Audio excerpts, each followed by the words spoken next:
Hey everyone, I'm Jamie and welcome back to Teachers Tech. Imagine having an AI assistant that answers all your customers' questions 24/7, freeing up your time to focus on what you do best. What if I told you you could build one yourself in just a few minutes without writing a single line of code? Well, today, that's exactly what we're going to do. We'll dive into Microsoft Copilot 365 and build a basic AI agent from scratch. To make this fun, we'll be creating a customer service bot for my fictional doggy spa, Pooch Haven Spa. We'll train it using our own website and some documents. And stick around because this is just the first of 2 videos. In the next one, we'll explore advanced features in Microsoft Copilot Studio to make your bot even smarter. All right, the first thing you'll want to do is head over to Microsoft 365 Copilot and log in with your work or school account. Unfortunately, this won't work with your personal account. I'll put the link down below in the description. Once you're signed in, you'll land on the main dashboard. It's pretty clean. You'll see options to create agents right here, view existing ones, and more. Let's take a quick look around. You'll also notice that Copilot comes with some ready-to-use agents. For example, you might see a researcher that can analyze documents for you, or an analyst that can help you make sense of data and spreadsheets. These are fantastic for specific predefined tasks. But today, we want to create a completely custom experience, which is why we're going to build our own from scratch.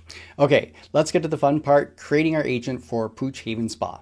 Before we jump in, you might be wondering what the difference is between what we're doing today and the full Copilot Studio website. It's a great question. Think of it this way. The experience inside Microsoft 365 Copilot is the simple front door, perfect for quickly creating knowledge-based bots like we are today. The full copilotstudio.microsoft.com website is the advanced workshop in the back.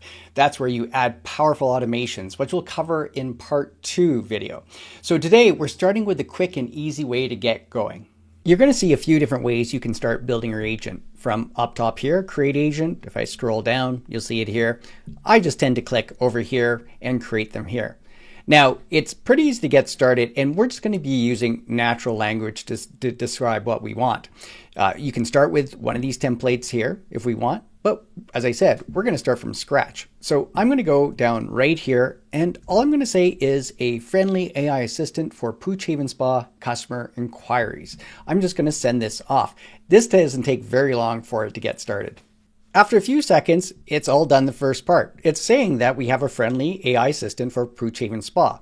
But don't trust it yet because I haven't fed it any information, any knowledge base to know how to answer any questions asked.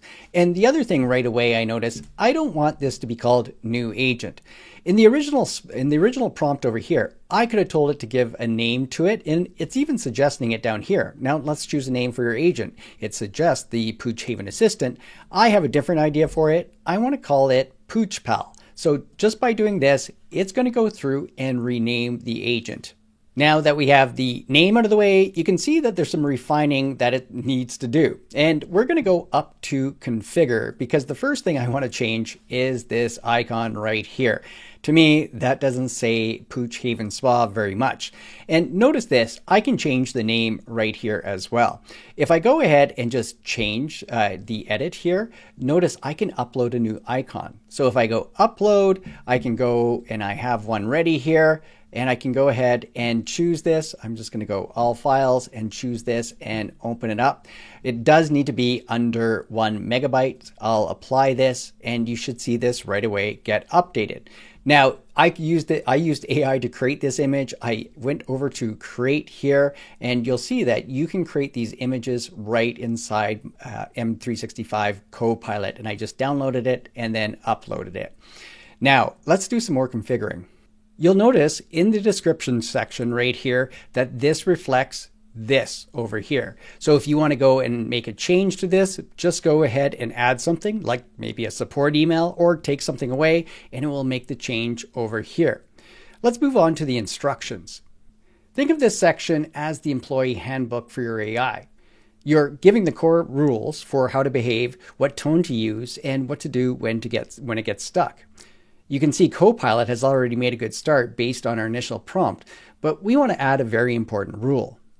I'm going to move down to the bottom and I'm going to go ahead and add this. Your tone should always be cheerful and professional. Most importantly, if you don't know the answer to a question, from a provided document, do not make one up. Instead, politely direct to the email support team at the email. Now, let's move to the brains of the operation, the knowledge. And this is where we add links or files.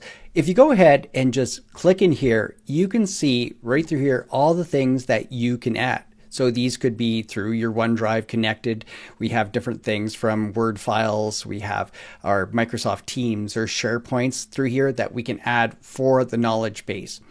We can also add just a website. So if I go ahead and add my website, I can go ahead and hit enter. And you'll notice this is going to be part of the knowledge base. We can even add files. So I can drag and drop them over here, or I can hit upload from device. And let's grab these two. These are frequently asked questions and a little bit more information on our service and pricing. So if I hit open, you'll see this becomes part of our knowledge base that they're going to answer the questions from when they get asked. I want to point out with anything that you upload, if any changes happen to the document, you'll need to upload new ones. If it's going to be a website, the website's fine. If something gets updated in the website, it will be able to pull that new information. Let's move down to capabilities now. If you want your agent to do even more, you can go ahead and toggle these on. So with a code interpreter, if you needed to add something that needed to calculate, you could turn this on. If you needed your agent to create images, you could go ahead and turn this on. For myself with PoochPal, I don't see the need for either of these, so I'm just going to leave them off. Our last item that we can change are the suggested prompts. These right through here, notice they'll show up here. And you can go ahead and delete any of these or even add a suggested prompt.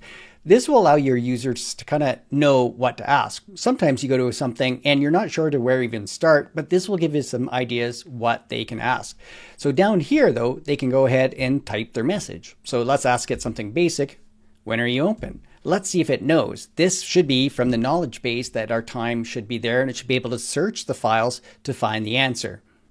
And there you go. In a very friendly way, thanks for asking. Pooch Haven Spa is open during the following hours, 8 to 6, Saturday, Sunday. If you're planning a visit, it's a great idea to book an appointment. So a very nice communication, and it didn't take any time from you once you have this set up. Now, let's try something it shouldn't know. Let's go ahead and ask it this. Who and how old are the owners of Pooch Haven Spa? Now, look at the response. Thanks for your question about the owners and their ages of Pooch Haven. They've searched through it. They haven't found anything. And remember, in the instructions, I told them to email this, to give this email so the person could reach out further. So it gives you an idea of how those instructions directly worked. Now, with everything configured, and we've tested it here with a few prompts, let's go ahead and publish this. We're going to go up top and click Create.